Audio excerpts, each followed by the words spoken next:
Hi, everybody. This is Tom with Culture Chap, and today I want to talk to you about vocal quality and trying to find a way to keep your voice in shape. Now, it's no secret that I kind of sound like a cartoon. All right, I can very easily, if I didn't watch it, sound very much like a cartoon at all times. It depends upon my accent and what I do with my voice. Now, I want to go from this from several angles, and I want to say things. I want to reference people that you know. So, if I was down here for the whole play, if I was an actor on the stage, I wouldn't be able to get through the whole show because I can only do that for a certain amount of time before I blow my voice out for that evening. You blow your voice out enough times. See, now that I've done that, I'm going to need some water. Thank you, voice, for giving the audience an example of what happens to me when I do that too much. The problem with being in a vocal area that you can't sustain is that you will blow your voice out.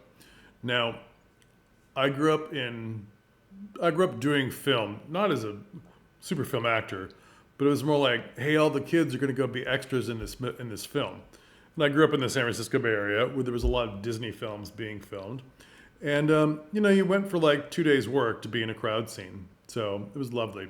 And then as I got older, I did more of that kind of thing. And, I knew the right things to do because I knew older actors in the industry. Like, oh, if you can drive a car that is a stick shift and it's from the 60s or the 50s, if you know how to drive those old cars, you'll get more extra work.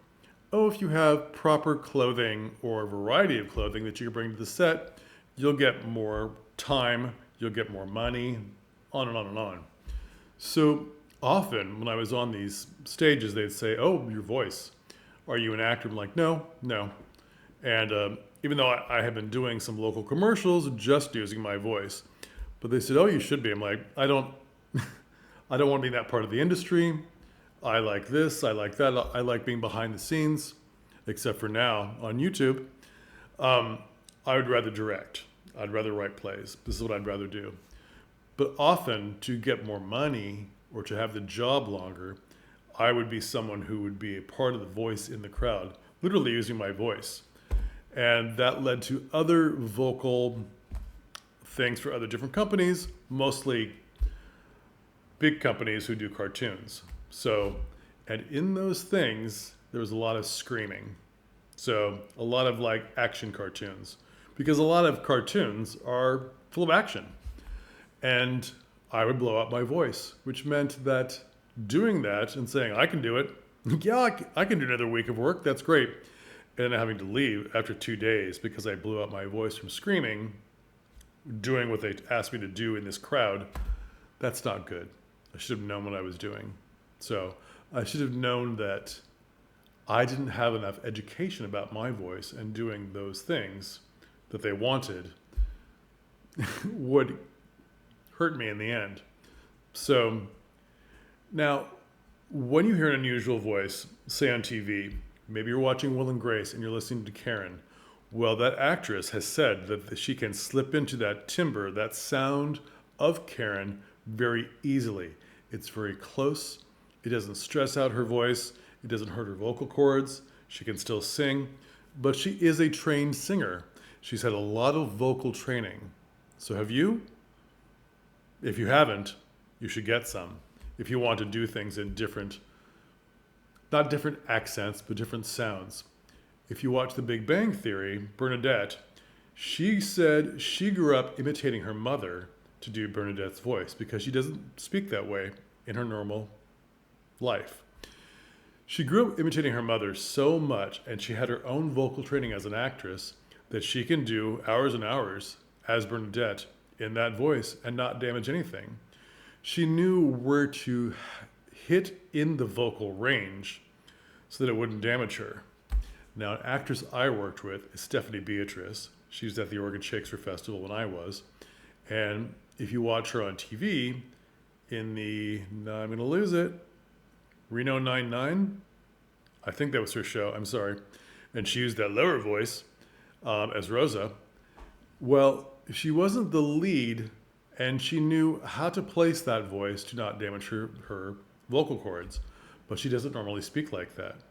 Now, she has a higher voice rather than a lower voice, and often I hear people saying, like, oh, she's doing that fake voice.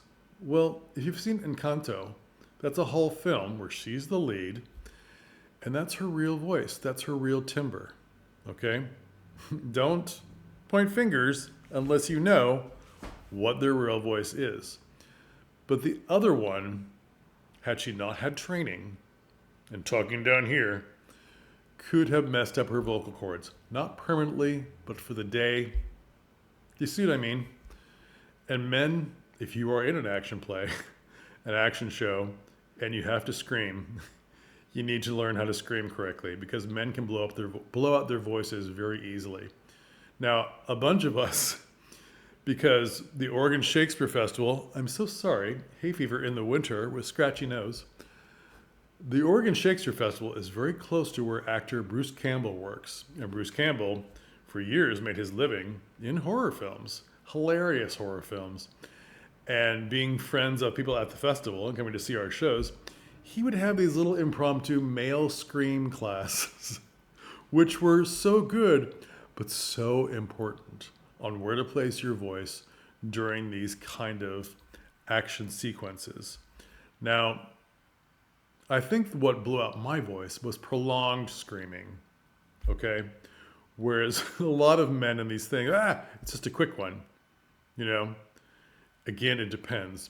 If you're feeling tension, if you're feeling that you can't do this take after take in a movie or on stage night after night, because of the Oregon Shakespeare Festival, it's not a 6-week run. We run for 10 months, you know, sometimes 130 performances, you know. So you're doing that show 3 or 4 times a week while you're doing 2 other shows 3 or 4 times a week. You've got a lot to do, okay? And it's indoors, it's outdoors. You have to know what to do with your instrument. And I'm finding that people that are doing community theater or outdoor theater for the first time, or they're joining an opera, they're just a singer, but they're in an opera just as a supernumerary, and they're joining in, especially in fight scenes where they're making sounds, because opera people like sounds. They're finding out they're blowing out, or anything else where you have to do stuff, or perhaps you're just a regular person, a regular actor or person in the public, and because you have a nice, unusual voice, you got chosen to do a commercial, and you think, oh, I can do that. But the commercial, unless you're perfect, a commercial can have 25 takes to get it correct, okay? You could have more than that if you're an inexperienced person, for whatever it is. Maybe the commercial is just your voice and not you moving around the set and so forth. It's just your voice, but you're not used to talking to a microphone so closely and having something right. I shouldn't do it like that. A microphone right here with a spit guard and having to take direction from other people and talking this close to a microphone. See, when I turn, it's bad. When I turn towards this mic, if there was a spit guard, it'd be something I'm unused to. Now, because I was trained as a kid, I have a natural projection, or, you know, especially when I'm in the UK or Ireland, they're like, oh, American, your voice carries. I'm like, well, that's true. We are loud. But I think that it's just growing up in the theater. My voice carries. You never know what's going to trip you up and hurt your voice. So you get some training. Even if it's just off a YouTube thing and you start doing the exercises or learn what's going to happen in those situations for you. The moment you feel your voice start to give away, take care of it. It's very important. And find out what works for your voice. Not every solution you hear about is going to work for whatever problem you have.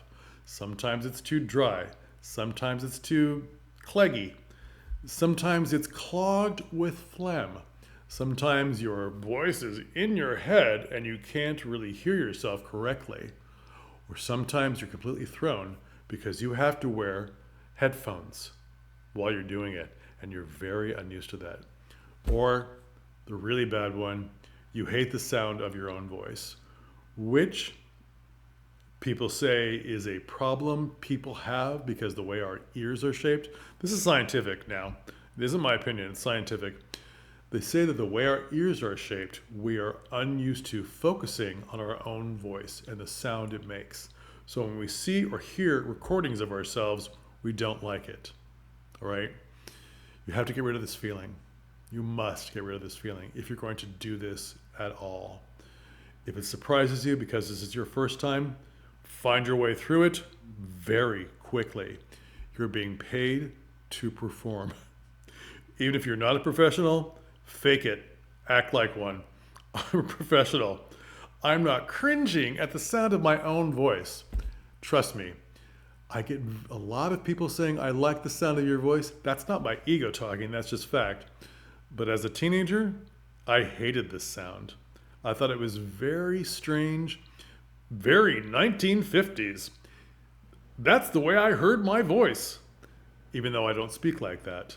But it slips that direction so easily that that's the warped version I heard. You gotta get these things out of your head, all right? So do your own research, find out what works for your voice, find out what you can offer your play or musical or vocal, like, I'm getting distracted because so many people are like, oh, I'm gonna get into voice acting. I could do an audiobook. Don't do an audiobook without getting training, and realize that an audiobook is hours and hours and hours and hours with someone correcting you. Okay? Do more research before you do those things. Do short commercials. Do a 30-second commercial for NPR or for PBS. That's a nice thing to do. Those are volunteer things. That's very good for your community and very helpful. It'll get you used to all that stuff. All right. Sorry, that was a stream of consciousness that interrupted my brain. All right. Anyway, that's all for today. Please think about your voice and your vocal quality and how to keep it healthy. Okay? It's a good thing. Please like and subscribe, and we'll talk again. Thanks.